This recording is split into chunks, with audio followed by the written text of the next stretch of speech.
Let me tell you something extraordinary about silence in the digital age. We live in a world where almost everything is shared: birthdays, coffee cups, sunsets, tears, laughter, even pain dressed up with filters, hoping that someone out there will see them and say, "You matter." But somewhere between the noise and the neon, there are people who slip quietly through the scroll. They don't announce, they don't explain, they simply stop posting. You might know someone like that, or maybe, if you're honest, you are someone like that. And there's always this question that lingers, soft but persistent. Why would anyone choose to stay unseen when visibility is the new survival?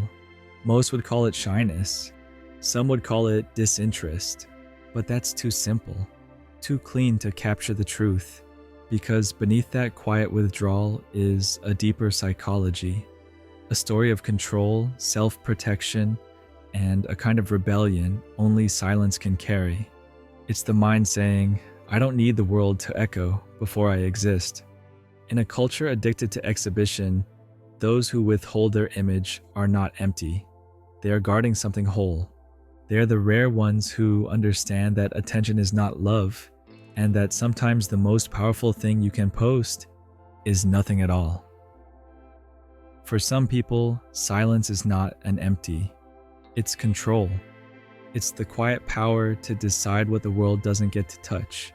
Because whether we admit it or not, the digital age has turned exposure into a kind of currency, one that rewards performance and punishes privacy. But those who choose quiet have learned something rare. They understand that mystery is not absence, and withholding is not weakness, it's restraint. The art of protecting your own narrative before it's consumed by noise. You see, social media teaches us to think in terms of display. What will they think of me? How will this be received? But the quiet observer isn't driven by those questions.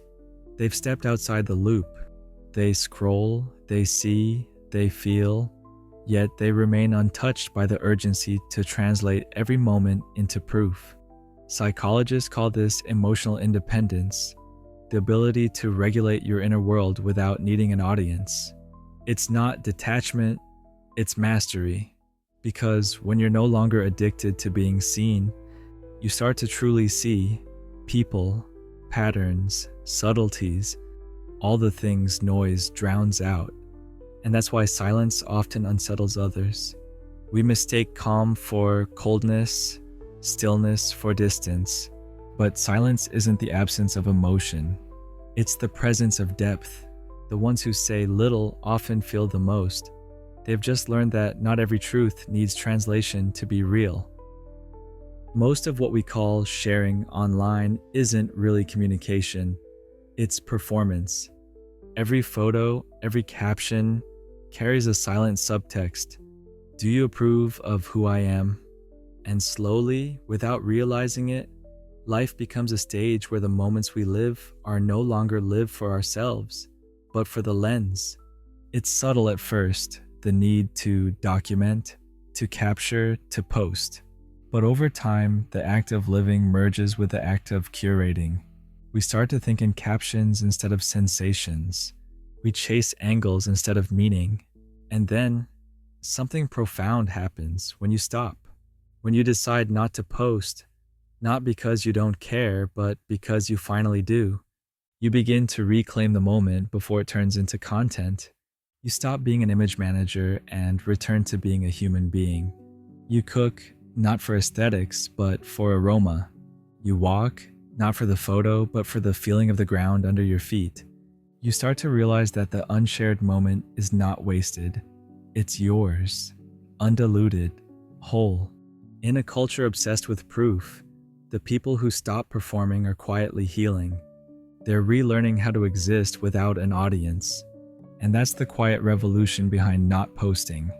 It's not withdrawal from life. It's a return to it.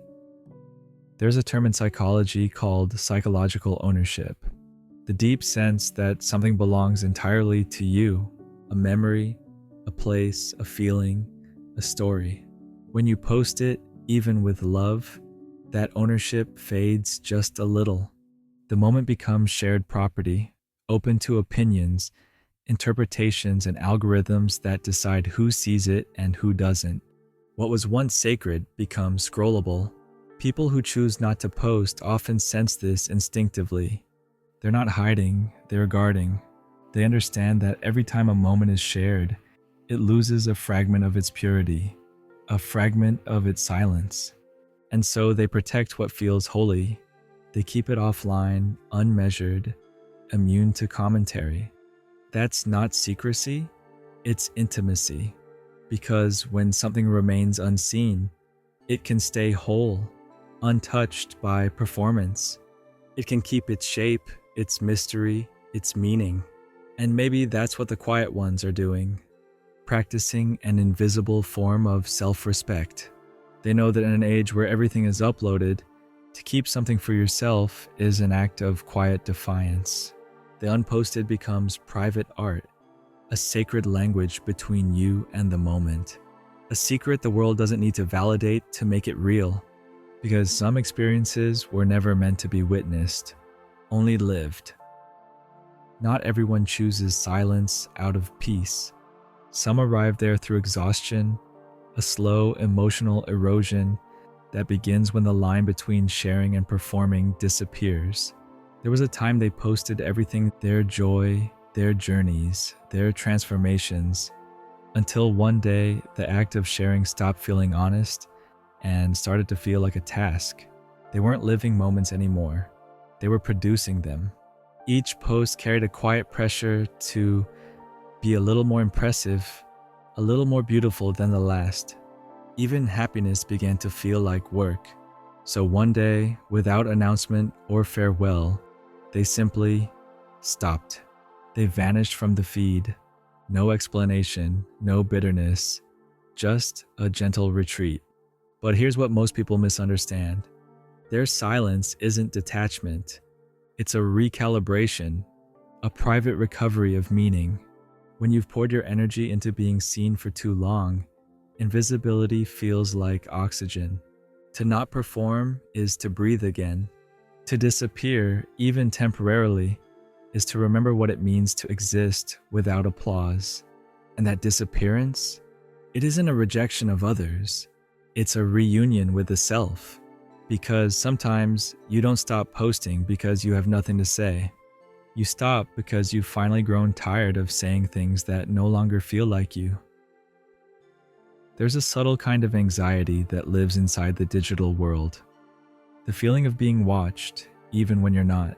Psychologists call it self-presentational pressure, the constant awareness that every post is a performance, that every moment might be measured, misread, or ignored.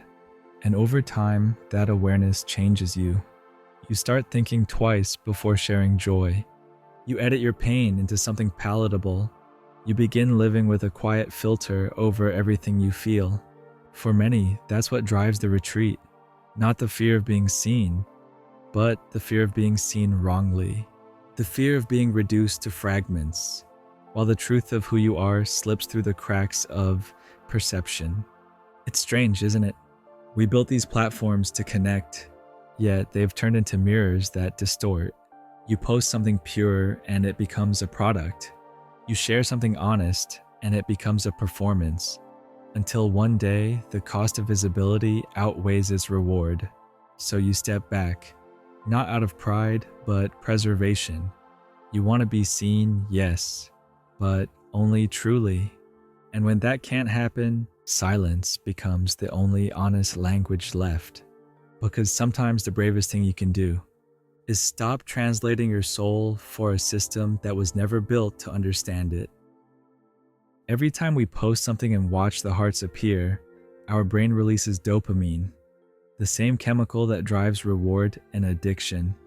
It's small at first, just a flicker of validation, but the brain remembers. It learns that sharing equals significance, that attention equals affection. And without noticing, we begin to chase the next little spark. We open apps in reflex. We scroll for proof that we still exist. And when the numbers don't rise fast enough, a quiet emptiness sets in, a digital hunger disguised as connection. Now imagine someone who steps away from that cycle, who resists the need to feed it. That's not boredom, that's discipline. It's the conscious act of reclaiming the nervous system from the marketplace of attention. Psychologists call this an internal locus of control, when your sense of worth comes from within, not from algorithms. You stop needing the digital echo of, "you're enough to believe it." You stop asking for permission to feel whole. And something beautiful happens when you do. The silence that once felt empty starts to feel peaceful. Your emotions become private again. You realize that solitude doesn't drain you, it restores you. Breaking the dopamine loop isn't about abandoning the world. It's about returning to it, calmer, clearer, immune to the constant call for applause. Something shifts when you stop performing your life and start inhabiting it. Colors look richer, time moves slower, even silence feels full again. Without the lens, moments regain their texture, the sound of rain on glass, the still air before dawn, the warmth of a conversation that exists only between two people, not two profiles. It's as if the world starts breathing in sync with you again, because when you step away from the performance, you return to presence. The rarest currency in a culture addicted to attention. You stop existing in fragments and begin to feel whole. You start listening, not to respond, but to receive. You stop needing to prove your joy and begin to actually feel it.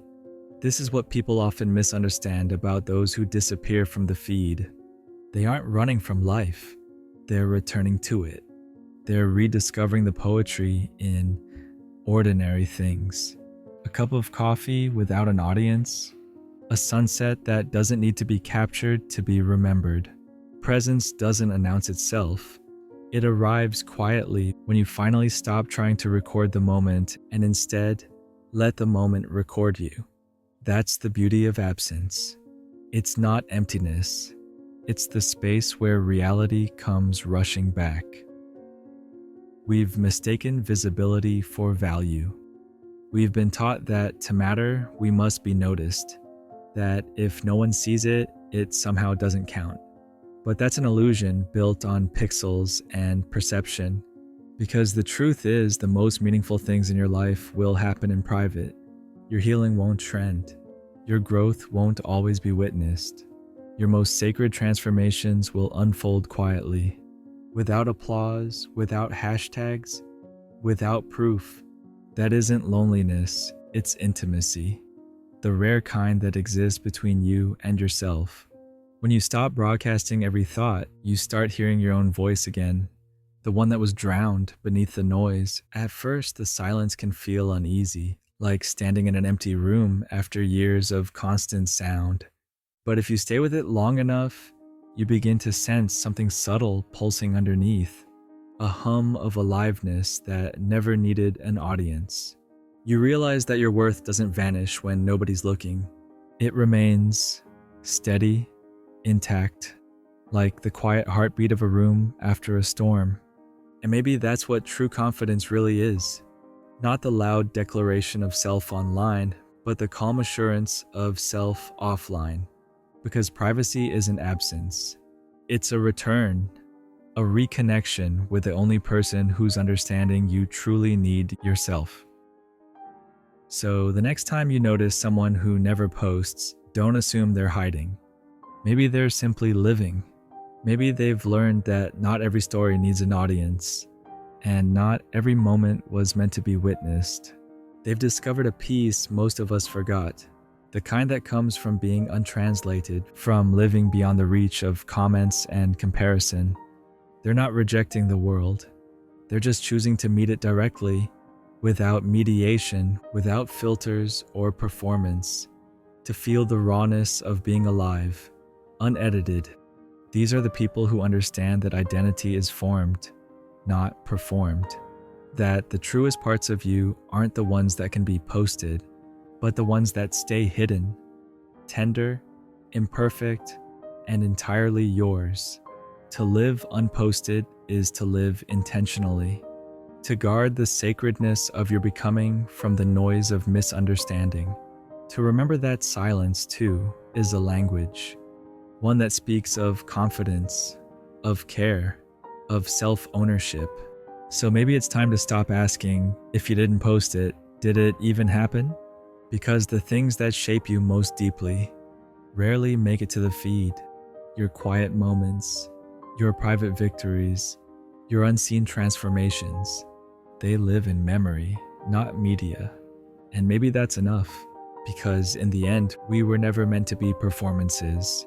We were meant to be people, and the people who don't post, they remind us of that truth every quiet, unfiltered, beautifully invisible day.